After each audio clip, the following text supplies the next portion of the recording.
Hi again guys, and welcome to another installment of Weekend Warriors, and for this particular episode we're going back to Gran Turismo 6 for another sports car. This is very much a conventional idea of what a sports car is. It started life as a small two-door, two-seater ragtop in the form of the BMW Z3. This version though is a speciality car which you wouldn't necessarily expect a company like BMW to make. And in many ways this car reminds me of my dream car, the Ferrari FF. Because not only is it a similar kind of vehicle, it's a shooting brake, if you will, a wagon version, typically two doors in nature, of an exotic model. Now with the Ferrari FF there is no existing model, it was just already a shooting brake, whereas with the Z3 M Coupe there of course was the ragtop first. Now this version is, I would say, far better than the ragtop.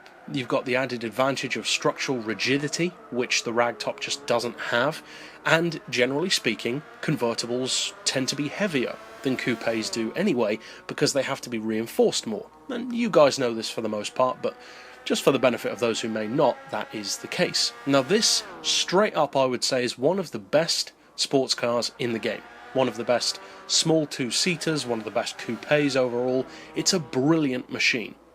And although I don't use it as much as I perhaps should or would have back in the day, I used to use this a lot on Gran Turismo 4 for instance, it does offer a huge amount of potential for people who want to use a sports car. And I know some of you guys are big fans of this car, and it's not hard to understand why. It is a very capable machine. Now, as far as the spec that you get, obviously in peak tune in particular, you get a 3.2 litre naturally aspirated 6-cylinder engine. I believe it's an M3 unit from the E46 series if memory serves. It's rear-wheel drive, as you'd assume it would be, of course front engine, and in fully tuned form it doesn't put out the same kind of numbers that you'd expect from an engine like that. It's not as powerful, for instance, as the M3, which is a shame, because 540 roughly horsepower out of this would be pretty impressive. It would be even better, I would say, certainly in a straight line. But fully tuned you're looking at 489 horsepower, which certainly isn't bad, and 350 foot-pounds of torque, both of which for a naturally aspirated engine are pretty impressive.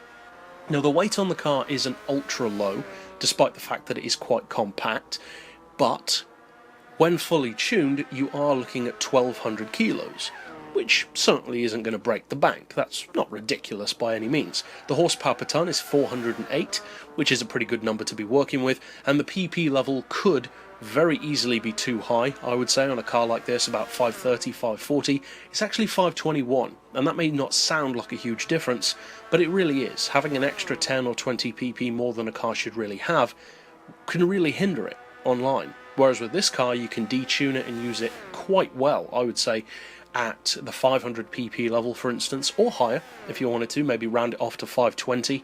But the point is, the car has huge potential, and in particular I would say by far the best aspect of this car's overall ability is actually the handling.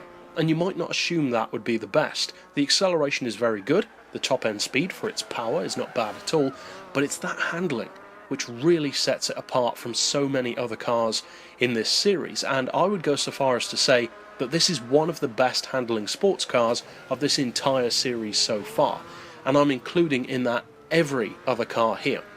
I'm not necessarily going to say categorically that it is the best, but it's definitely up there. I would say most certainly top 5, if not top 3 perhaps. It's that good. The handling is fantastic, the cornering is sharp, the turn-in is excellent, there's no understeer at all when you tune it right, and it's not tail happy. It's actually kind of like driving a mini race car to some degree. It's fantastic around corners. So although it's not necessarily a mind-blowing review for a car like this, the simple fact is that sometimes when you review cars you come across a vehicle, and this goes for any category of car as well, that doesn't really need to have anything groundbreaking said about it. It's just really good. And I would say that that's the case with the Z4 Coupe. It's just a genuinely brilliant choice of sports car. So if you've got a spare just under 79,000 credits, which as well actually isn't a bad price at all for a Beamer, then I would definitely recommend checking this one out. It's a really good car, to say the least. But that's it overall for this particular pick. I'll see you guys next time, and as always, thanks for watching.